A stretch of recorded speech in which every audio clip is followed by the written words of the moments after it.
Hey guys, I hope everybody's doing good at home. We're here to talk about coronavirus a little bit, COVID-19 disease that's going around and affecting everybody.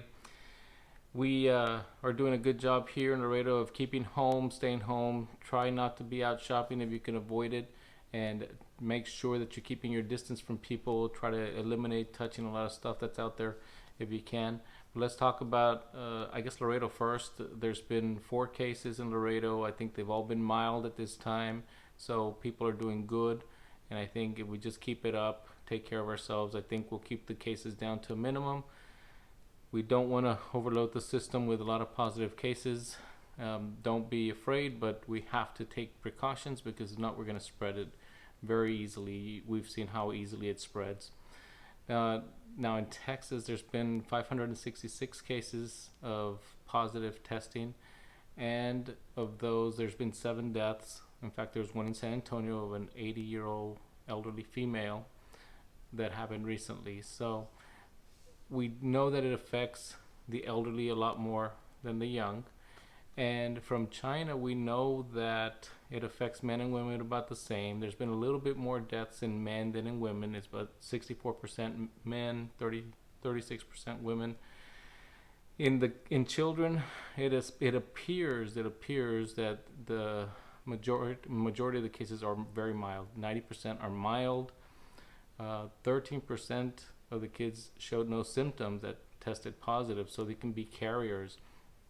So, kids will get the infection as well. They may not show symptoms, like maybe the majority of us may not show symptoms as well, but they can spread it to the elderly. They can spread it to people that have other problems, medical problems, that can then lead them to get very, very sick, because the most of the deaths occur in people that are 70 and 80-year-olds, and so we have to take care of this infection before it reaches them, for sure. So keep your grandparents home and your elderly parents at home as well. Now, even though it affects the older people more, in France they found that about half of the people that are in the ICU are less than 60 years of age. So just because we think that it affects the older people more, it does affect everybody, and everybody can end up in the ICU with respiratory problems. So we have to be very, very careful. Now, if you do have cardiovascular disease, it seems to affect those people a little bit more. I think about most of the deaths, 10% of them had cardiovascular disease, if I'm not mistaken on that. So some of the deaths did have people with cardiovascular disease or other diseases as well, that then made it easier for them to be predisposed to getting worse symptoms. So some of the good news from China is that about 87% of the people have recovered, 9% were still active with the disease, and only 4% died. We say 4% is a small number, but when you're talking about millions or billions of people possibly getting infected with this, if we don't take care of it, then that's a big number. And so we want to avoid that. We want to avoid people having to go into the hospital for this.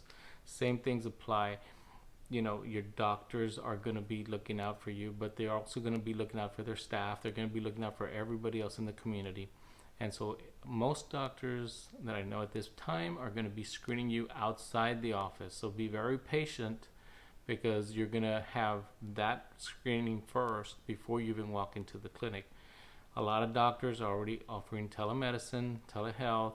They're allowing us to come to talk to you through FaceTime, through WhatsApp, through Skype, and all these other ways to try to keep people home so that they don't have to be going out. So that's another thing that's a very positive thing that we're trying to do with people coming to clinic or getting checked.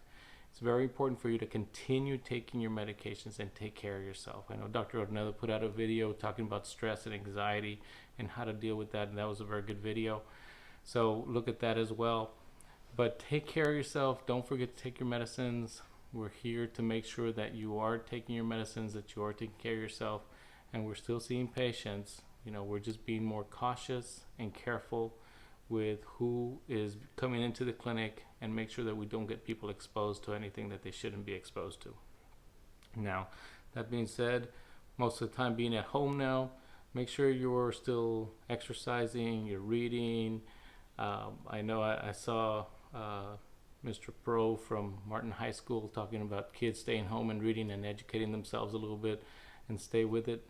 And that's actually very, very good advice. And exercise is great, reading is great, taking care of yourself is great. In fact, I just saw here in Laredo locally Oscar Lopez just singing some Elvis songs, which was very, very nice. Good job, dude. I liked it.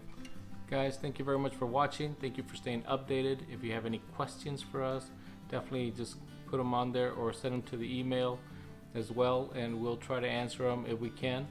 And we will see you soon. Wash those hands. Take care of yourselves. Don't rub your eyes, nose, mouth, all that good stuff, man. Take care, guys. We'll see you soon. Bye.